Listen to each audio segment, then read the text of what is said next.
ഓം ശാന്തി. 2/9/2024. ഇന്നത്തെ മുരളിയുടെ main points. മധുരമായ കുട്ടികളെ, ഏതുപോലെ നിങ്ങൾക്ക് നിശ്ചയമുണ്ട് ഈശ്വരൻ സർവവ്യാപിയല്ല, ഈശ്വരൻ നമ്മളുടെ അച്ഛനാണ്. ഇതുപോലെ മറ്റുള്ളവർക്കും മനസ്സിലാക്കി കൊടുത്ത് നിശ്ചയം ചെയ്യിക്കൂ. പിന്നെ അവരിൽ നിന്ന് ഒപ്പീനിയൻ എഴുതി വാങ്ങൂ. നമ്മൾ ബാബയുടെ കുട്ടികൾക്കറിയാം, ബാബ സർവവ്യാപിയല്ല. പകരം ബാബയ്ക്ക് രൂപമുണ്ട്, നാമമുണ്ട്, ധാമമുണ്ട്, കർത്തവ്യവും ഉണ്ട്. ബാബയെക്കുറിച്ചുള്ള മുഴുവൻ പരിചയവും ഉണ്ട്. നാം ബാബയുടെ ആരാണ്, ബാബ നമ്മുടെ ആരാണ് എന്നതും അറിയാം. ഇത് മറ്റുള്ളവർക്കും വ്യക്തമായി പറഞ്ഞു കൊടുക്കണം. അവരിലും നിശ്ചയം ഉണ്ടാക്കണം. നമ്മൾക്ക് എത്രത്തോളം നിശ്ചയമുണ്ടോ അത്രയും വിപുലമായി മറ്റുള്ളവർക്ക് പറഞ്ഞു കൊടുക്കാനും സാധിക്കും. അങ്ങനെ അവർക്ക് നിശ്ചയം ഉണ്ടാക്കി അവരിൽ നിന്ന് ഒപ്പീനിയൻ എടുക്കണം. അതിലൂടെ കൂടുതൽ സേവനം ചെയ്യാൻ സാധിക്കും. ചോദ്യം: ബാബ കുട്ടികളോട് എന്ത് കാര്യമാണ് ചോദിക്കുന്നത്? അത് മറ്റാർക്കും അങ്ങനെ ചോദിക്കാൻ സാധിക്കില്ല. ഉത്തരം: ബാബ എപ്പോഴാണോ കുട്ടികളുമായി കൂടിക്കാഴ്ച നടത്തുന്നത് അപ്പോൾ ചോദിക്കുന്നു, കുട്ടികളെ മുൻപെപ്പോഴെങ്കിലും കണ്ടിട്ടുണ്ടോ? ഏതു കുട്ടികളാണോ മനസ്സിലാക്കിയിട്ടുള്ളത് അവർ ഉടനുത്തരം നൽകുന്നു, ഹാ ബാബ, നമ്മൾ 5000 വർഷങ്ങൾക്ക് മുൻപ് പരസ്പരം കണ്ടിരുന്നു. ആര് മനസ്സിലാക്കിയിട്ടില്ലയോ അവർ ആശയക്കുഴപ്പത്തിലാകുന്നു. ഇങ്ങനെ ചോദ്യം ചോദിക്കാനുള്ള ബുദ്ധി മറ്റാർക്കും ഒരിക്കലും ഉണ്ടാകില്ല. ബാബ തന്നെയാണ് നിങ്ങൾക്ക് മുഴുവൻ കൽപ്പത്തിൻ്റെയും രഹസ്യം മനസ്സിലാക്കി തരുന്നത്. ബ്രഹ്മബാബ കുട്ടികളെ കാണുമ്പോൾ ചോദിക്കുമായിരുന്നു, മുൻപെപ്പോഴെങ്കിലും കണ്ടിട്ടുണ്ടോ എന്ന്. അപ്പോൾ ഏതു കുട്ടികളാണോ ജ്ഞാനം നന്നായി മനസ്സിലാക്കിയിട്ടുള്ളത് അവർ ഉത്തരം നൽകുമായിരുന്നു, തീർച്ചയായും ബാബ 5000 വർഷങ്ങൾക്ക് മുൻപ് കണ്ടിട്ടുണ്ട് എന്ന്. എന്നാൽ ആർക്കാണോ ജ്ഞാനം വ്യക്തമല്ലാത്തത് അവർ ഉത്തരം നൽകുന്നതിന് പകരം ആശയക്കുഴപ്പത്തിലാകുമായിരുന്നു. നാം ഈ ജ്ഞാനം നന്നായി മനസ്സിലാക്കിയിട്ടാണ് ബാബയുടെ അടുത്ത് പോകേണ്ടത്. ഈ ജ്ഞാനം മനസ്സിലാക്കുക എന്നാൽ 7 ദിവസത്തെ കോഴ്സിൽ എന്താണ് പറയുന്നത് എന്നത് മനസ്സിലാക്കിയാൽ മാത്രമേ മുരളി വ്യക്തമായി മനസ്സിലാകുള്ളൂ. മുരളി വ്യക്തമായാൽ മാത്രമേ ബാബ എന്താണെന്ന് നാം അറിയുള്ളൂ. ബാബ എന്താണെന്ന് അറിഞ്ഞാലാണ് ഈ ജ്ഞാനത്തിലും ബാബയിലും നമ്മൾക്ക് വിശ്വാസം ഉണ്ടാകുന്നത്. ഈ വിശ്വാസത്തിൻ്റെ ആധാരത്തിലാണ് ഈ പുരുഷോത്തമ സംഗമയുഗത്തിൽ നമ്മൾക്ക് പുരുഷാർത്ഥം ചെയ്യാൻ സാധിക്കുന്നത്. അപ്പോൾ ഈ ചോദ്യം ചോദിക്കുന്നതിൻ്റെ പിന്നിലെ രഹസ്യം എന്തെന്നാൽ, ബാബ നോക്കുകയാണ് കുട്ടികൾക്ക് എത്ര ജ്ഞാനത്തിൽ വിശ്വാസമുണ്ട്, എത്ര വിശാലത വന്നിട്ടുണ്ട് എന്നതാണ്. ഇങ്ങനെ ചോദിക്കാൻ ബാബയ്ക്ക് മാത്രമേ സാധിക്കുള്ളൂ. വേറൊരാൾക്കും ഈ മുഴുവൻ സൃഷ്ടിയെക്കുറിച്ചോ അല്ലെങ്കിൽ രചയിതാവിനെക്കുറിച്ചോ ഉള്ള അറിവില്ല. ആർക്കുണ്ടോ അവരായിരിക്കും ചോദ്യം ചോദിക്കുക. ഇവിടെയാണെങ്കിൽ സ്വയം ടീച്ചർ ഇരുന്ന് ചോദിക്കുകയാണ്. ഈ മുഴുവൻ സൃഷ്ടിയുടെയും രഹസ്യം, കൽപ്പത്തിൻ്റെ രഹസ്യം, 84 ജന്മങ്ങളുടെ രഹസ്യം ബാബയ്ക്ക് മാത്രമേ മനസ്സിലാക്കിച്ചു തരാൻ സാധിക്കുള്ളൂ. അത് നാം വ്യക്തമായി നന്നായി മനസ്സിലാക്കിയിട്ടുണ്ടോ എന്നാണ് ബാബ നോക്കുന്നത്. ധാരണയ്ക്കുള്ള മുഖ്യസാരം: 1. ഏതുപോലെ ബാബയും ജ്ഞാനവും ഗുപ്തമാണോ ഇതുപോലെ പുരുഷാർത്ഥവും ഗുപ്തമായത് ചെയ്യണം.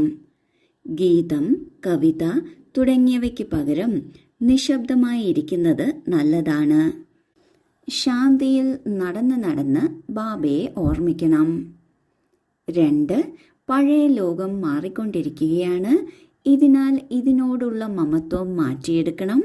ഇതിനെ കണ്ടുകൊണ്ടും കാണാതിരിക്കണം. ബുദ്ധി പുതിയ ലോകത്തിൽ യോജിപ്പിക്കണം. ആദ്യത്തെ പോയിന്റിൽ ബാബ പറയുന്നു, ബാബയും ജ്ഞാനവും ഗുപ്തമാണ്. അതുപോലെ നാം ചെയ്യുന്ന പുരുഷാർത്ഥവും ഗുപ്തമായിരിക്കണം. പുരുഷാർത്ഥമെന്നാൽ പുറമേ നിന്ന് കാണുന്നതിനേക്കാളും ഉള്ളിൽ നാം എന്ത് മാറ്റം വരുത്തുന്നു എന്നതിനാണ് മൂല്യം. ഉള്ളിലുള്ള മാറ്റം എന്നതുകൊണ്ട് ഉദ്ദേശിക്കുന്നത് ചിന്താഗതിയിലുള്ള മാറ്റമാണ്. ഒരു കാര്യത്തെക്കുറിച്ച് മുൻപ് നാം ഇങ്ങനെ ചിന്തിച്ചിരുന്നു, ഇപ്പോഴും അതുപോലെയാണ് ചിന്തിക്കുന്നത് എങ്കിൽ അത് ഒന്നുകിൽ പോസിറ്റീവായിട്ടായിരിക്കണം ചിന്തിക്കുന്നത്, അല്ലെങ്കിൽ നാം പുരുഷാർത്ഥത്തിൽ മുന്നേറുന്നില്ല എന്നാണ് അർത്ഥം. നമ്മുടെ ചിന്താഗതിയെ മാറ്റുന്നതിനുള്ള പുരുഷാർത്ഥം നാം ഗുപ്തമായി ചെയ്യുന്നതിലൂടെ നാം മുന്നേറുന്നതായി മനസ്സിലാക്കാൻ സാധിക്കും. അതുപോലെ പാട്ടും കവിതയും ഒക്കെ എഴുതുന്നതിലും ശ്രദ്ധിക്കുന്നതിലും സമയം കളയുന്നതിന് പകരം നിശബ്ദമായി ഇരിക്കുന്നത് വളരെ നന്നായിരിക്കും. ഈ നിശബ്ദതയുടെ അല്ലെങ്കിൽ ശാന്തിയുടെ പ്രാക്ടീസാണ് നാം ചെയ്യേണ്ടത്. എല്ലാ കർമ്മവും ശാന്തമായും നിശബ്ദമായും ചെയ്യുന്നതിന് ശ്രദ്ധിക്കണം. രണ്ടാമത്തെ പോയിന്റിൽ ബാബ പറയുന്നു, ഈ പഴയ ലോകം നശിക്കാൻ പോവുകയാണ്. നശിക്കാൻ പോകുന്ന ഒരു കാര്യത്തിനോട് നാം ഒരിക്കലും മമത്വം വയ്ക്കരുത്. നശിക്കാൻ പോകുന്നതാണ്, അതിനാൽ തൻ്റെ എല്ലാ തിളക്കവും ആർഭാടവും കാട്ടും. അത് കണ്ടുകൊണ്ടും കാണാതെയിരിക്കണം. നമ്മുടെ ബുദ്ധി, നമ്മുടെ ശ്രദ്ധ പുതിയ ലോകത്തിൽ ആയിരിക്കണം. വരദാനം: ബ്രാഹ്മണ ജന്മത്തിൻ്റെ വിശേഷതയെ നാച്ചുറൽ നേച്ചറാക്കി മാറ്റുന്ന സഹജ പുരുഷാർത്ഥിയായി ഭവിക്കട്ടെ. ബ്രാഹ്മണ ജന്മം വിശേഷമാണ്. ബ്രാഹ്മണ ധർമ്മവും കർമ്മവും വിശേഷമാണ്, അതായത് സർവശ്രേഷ്ഠമാണ്.